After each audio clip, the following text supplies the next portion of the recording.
तुम्हारा भी कोई ऐसा दोस्त तो जरूर होगा जो कि एग्जाम से पहले कम पढ़ के आता है बट फिर भी एग्जाम के अंदर मार्क्स बहुत बेहतरीन लेकर आता है। और तुम्हारा कोई ऐसा भी दोस्त होगा जो कि एग्जाम की रात को बैठकर बहुत कुछ पढ़ता है, सारी चीजें पढ़ने की कोशिश करता है बट फिर भी जब उसके रिजल्ट आते हैं तो बहुत कम होता है। तो आखिर इन दोनों स्टूडेंट्स के अंदर फर्क क्या था? तो फर्क था आंसर राइटिंग स्किल्स का। इसमें हमने आधा नंबर काट दिया। इसका कारण क्या? देखो, हमारे अनुसार यहाँ कामा नहीं होना चाहिए। वो जो पहला स्टूडेंट है ना, उसको आंसर लिखने का सही तरीका आता है, जिसकी वजह से वो चाहे कम पढ़ के जाए, चाहे उसको आंसर कम आए, बट वो आंसर इस प्रकार से लिखेगा कि उसके मार्क्स बहुत अच्छे आएंगे। कहाँ से काटोगे? जब बिल्कुल सही है तो आपको इसमें पूरे नंबर देने पड़ेंगे, 15 में 15। जबकि वो जो दूसरा स्टूडेंट है उसको आंसर लिखने का सही तरीका नहीं आता, जिसकी वजह से चाहे वो कितना ही पढ़ ले बट उसके मार्क्स कभी भी अच्छे नहीं आ सकते। अगर आपने ये आंसर राइटिंग के हैक्स जान लिए ना तो आपके एग्जाम के अंदर 10 से 15 नंबर तो बहुत इजी। वो फॉर्मेट देखना चाहता है। तुम क्या दिखाना चाहते हो? ज्ञान। अरे वो देख रहा है फॉर्मेट, तुम दिखाओ ज्ञान। तो हाय एवरीवन, मेरा नाम है प्रशांत। पता है आपको, इस वीडियो को बनाने से पहले मैंने लाखों स्टूडेंट से बात करी है और बहुत सारे टीचर से भी बात करी है। ये वो टीचर्स हैं जो कि स्कूल के अंदर, बोर्ड एग्जाम्स के अंदर तुम्हारी कॉपीज को चेक करते हैं और उन्होंने मुझे एक ऐसा सीक्रेट बताया ना जिसको सुनकर आप सब शॉक होने वाले हो। उन्होंने मुझे ये बताया कि एक बच्चा आंसर क्या लिखकर आ रहा है उससे उतना फर्क नहीं पड़ता, बट फर्क इस बात से पड़ता है कि वो अपने आंसर को किस प्रकार से लिखकर आता है। अगर वो अपने आंसर के लिखने समय कुछ ऐसे स्टेप्स को फॉलो करता है ना तो आराम से उसके मार्क्स इंक्रीज हो सकते हैं। और उन्होंने ये भी बताया कुछ नॉर्मल गलतियां हैं जो कि स्टूडेंट्स करते हैं जिनकी वजह से उनका आंसर सही होता है बट फिर भी टीचर उनके थोड़े बहुत मार्क्स कट कर लेते हैं। मैंने उनसे वो सारी प्रॉब्लम, सारी गलतियां पूछी और वो सारी गलतियां मैं आज तुम्हें बताने भी वाला हूं, जिसके अंदर सबसे बड़ी गलती है बैड राइटिंग। बहुत सारे टीचर्स ने बोला कि जो बैड राइटिंग है ना एक बहुत बड़ी मिस्टेक है और इसकी वजह से भी नंबर कट सकते हैं। दूसरी चीज है स्लो स्पीड। बहुत सारे स्टूडेंट्स हैं जिनकी स्पीड जो है वो बहुत स्लो है, जिसकी वजह से क्या होता है ना, उनका पेपर ही छूट जाता है। और ये तो आपके साथ भी हो गया होगा। अभी मैं आपको एक एक्टिविटी करने को देता हूं। आप क्या करो, आप ना कमेंट सेक्शन में जाओ और अपना नाम एक बार टाइप करो। एक बार टाइप करना फटाफट से। आपने एक बार टाइप करके देखा होगा तो आपको पता चला होगा कि आपने मात्र 1-2 सेकंड के अंदर अपना पूरा नाम टाइप कर दिया। अब यही काम करो, एक नोटबुक लेकर आओ, उस नोटबुक पे एक बार अपना नाम लिखो पेन से। जो आप लिखोगे तो आपको 5 से 6 सेकंड लग जाएंगे। यानी हम टाइप तो फास्ट कर सकते हैं बट हम जब आंसर लिखते हैं, अपना नाम कॉपी पे लिख रहे हैं, तो हमें उसमें बहुत टाइम लग रहा है। तो आखिर हम स्पीड को इंक्रीज कैसे करें? जैसे हमारी टाइपिंग स्पीड है उतनी कैसे इंक्रीज करें वो भी तुम्हें आज मैं बता दूंगा। उसके अलावा कट्स इन दी आंसर। बहुत सारे टीचर्स ने बोला कि वो जो स्टूडेंट्स हैं ना जो कि आंसर में बार बार कट लगाते हैं उससे टीचर बहुत ज्यादा इरिटेट होते हैं। उसके अलावा याद नहीं रहता।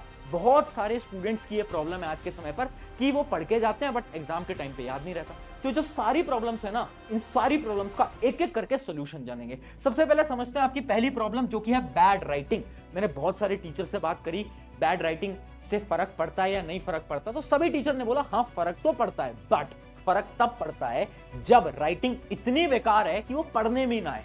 अगर आपकी राइटिंग ऐसी है ना जो कि पढ़ने में आ जा रही है तो उतना ज्यादा फर्क नहीं पड़ने वाला। बट फिर भी अगर आपको अपनी राइटिंग को इंप्रूव करना है तो एक वीडियो मैंने राइटिंग इंप्रूव के ऊपर पूरी बना रखी है, उसको जाकर देख लेना। मात्र 4-5 दिन के अंदर राइटिंग आपकी उससे इंप्रूव हो जाएगी। बट राइटिंग इंप्रूव से उतना फर्क नहीं पड़ता। तो मैंने टीचर से पूछा तो फर्क किस बात से पड़ता है, तो उन्होंने मुझे एक बड़ी अच्छी टेक्निक बताई और उस टेक्निक का नाम था आंसर सीक्वेंस। यानी हर एक टीचर ने यह बोला कि एक स्टूडेंट आंसर्स को किस सीक्वेंस में अटेम्प्ट करता है वो बहुत इंपॉर्टेंट होता है। जैसे मैं अभी आपको 2 कॉपीज दिखाता हूं। यह है आपके सामने कॉपी नंबर 1 जिसने आंसर 1 आंसर 2 एकदम नॉर्मल ऑर्डर के अंदर लिखा हुआ है और देखो बीच में स्पेस भी दी है। आप ध्यान से अगर देखोगे तो बीच में आपको यहां पर स्पेस भी दिख जाएगी। जबकि मैं आपको दूसरे स्टूडेंट की कॉपी दिखाता हूं तो इसकी राइटिंग भी नॉर्मल ही है बट इसने गलत ऑर्डर के अंदर आंसर्स को अटेम्प्ट करा है और उसने स्पेस नहीं दी। ये देखो स्पेस बहुत कम है, जिसकी वजह से जब इस स्टूडेंट की कॉपी चेक होगी ना तो ऑटोमेटिकली इसके 3-4 नंबर कम आने वाले हैं उस स्टूडेंट के कंपेयर में, चाहे इनका पूरा आंसर सेम हो।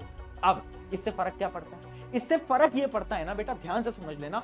हर एक टीचर ये बोलता है कि अगर आप एक नॉर्मल ऑर्डर के अंदर अपने आंसर को अटेम्प्ट करोगे ना तो टीचर को कॉपी चेक करने में बहुत आसानी होगी। 1 2 3 4 5 6 इस ऑर्डर में नहीं आता तो उसको ना लास्ट में अटेम्प्ट करो, बट बीच में अटेम्प्ट मत करना। अगर आप बीच में अटेम्प्ट करते हो ना तो टीचर को बड़ी फ्रस्ट्रेशन होती है। और एक कहावत है, बड़ी ध्यान से उसको याद कर लेना कि जितना कम समय एक टीचर आपकी कॉपी चेकिंग में बिताएंगे उतने ज्यादा आपके मार्क्स आएंगे। ये बहुत इंपॉर्टेंट है। ये है अपनी पहला एक। अब बढ़ते हैं आपकी दूसरी प्रॉब्लम की तरफ, जो कि थी कि आप बहुत ज्यादा स्लो लिखते हो। तो आपकी जो प्रॉब्लम है ना, इसका सोल्यूशन क्या है? तो इसी का सोल्यूशन है आपका fast writing hack. Fast writing hack के अंदर बेसिकली दो पार्ट्स होते हैं। पहला आपका पार्ट है कुछ hand warm up exercises. Hand warm up exercise ये क्या होता है? देखो, इमेजिन करो 9 बजे आपका एग्जाम है। अब आपको क्या करना है, एग्जाम से आधे घंटे पहले आप एक नोटबुक तो रख ही सकते हो अपने पास, एक रफ पेज तो अपने पास रख ही सकते हो, और पेन तो आपके पास हो गई।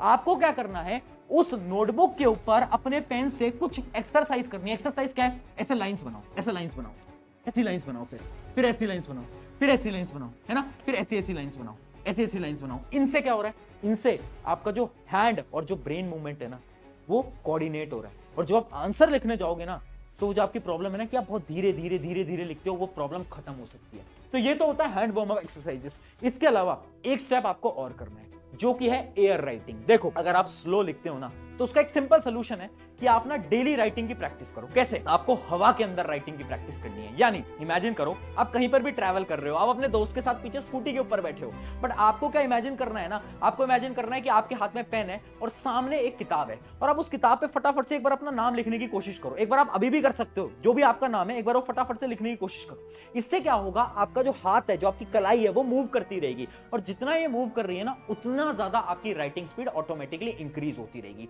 तो राइटिंग स्पीड अगर इंक्रीज करनी है, दो सिंपल स्टेप्स हैं। एक तो है वार्म अप एक्सरसाइजेस, दूसरा है एयर राइटिंग। कभी कभार एयर राइटिंग करने की ट्राई करा करो, उससे आपकी राइटिंग स्पीड ऑटोमेटिकली इंक्रीज हो जाएगी।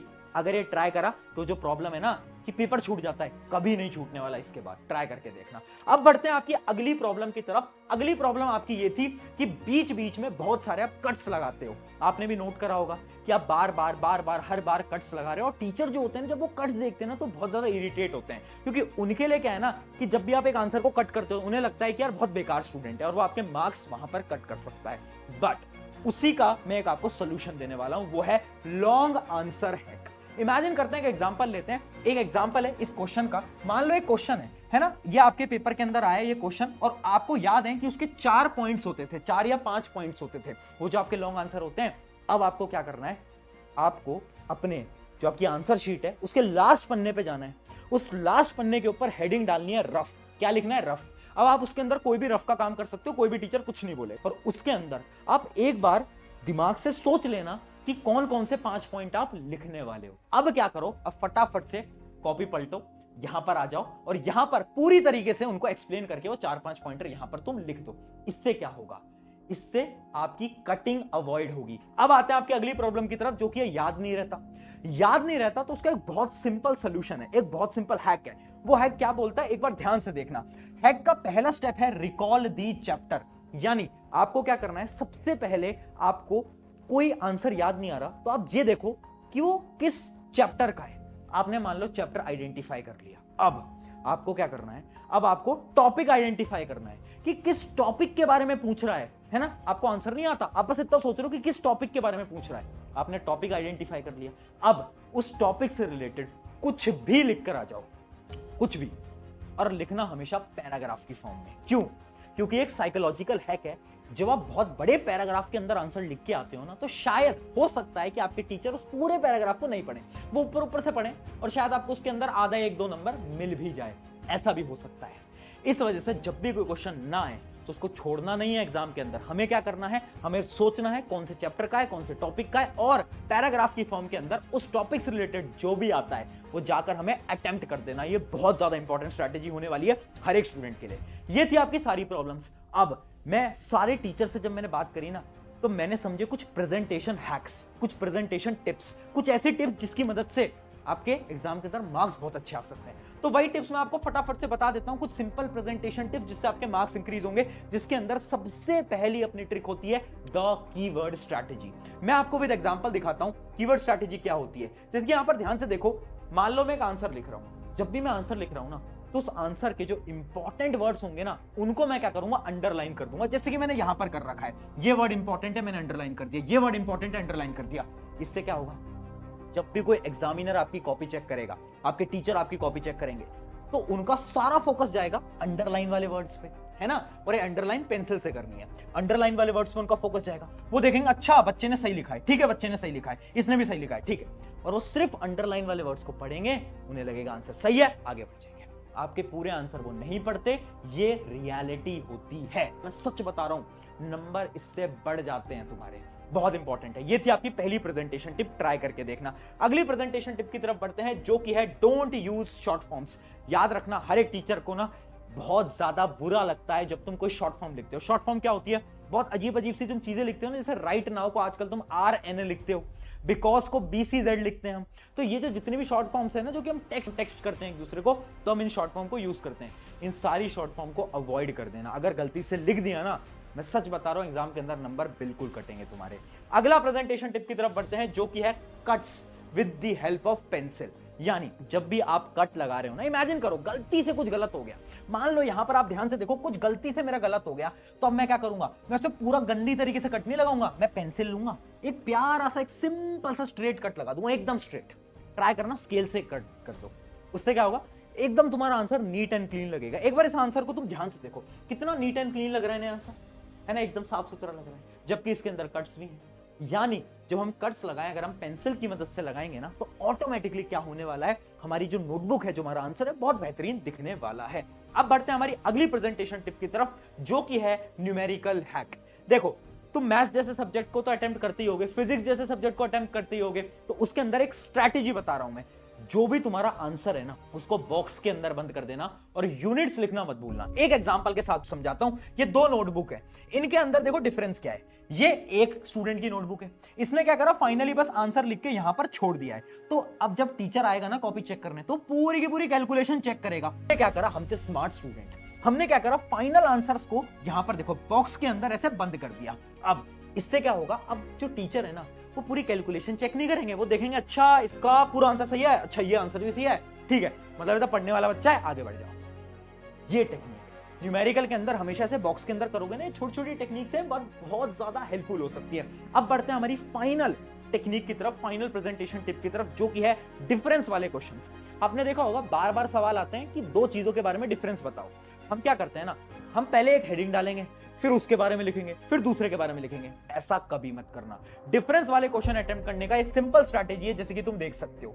तुम्हें क्या करना है, एक बॉक्स बनाना है, एक तरफ एक लिखना है, दूसरी तरफ दूसरी चीज लिखनी है, और उनकी ऐसे डेफिनेशंस वगैरह, इनके सारे डिफरेंसेस पॉइंट वाइज लिखने हैं। कभी भी डिफरेंस पैराग्राफ में मत लिखना, नंबर कट सकते हैं। हमेशा ट्राई करना, डिफरेंस लिख रहे हो तो ऐसे बॉक्स बनाओ, बीच में लाइन बनाओ, और यहां पर पॉइंटर के हिसाब से तुम डिफरेंसेस लिखकर आओ।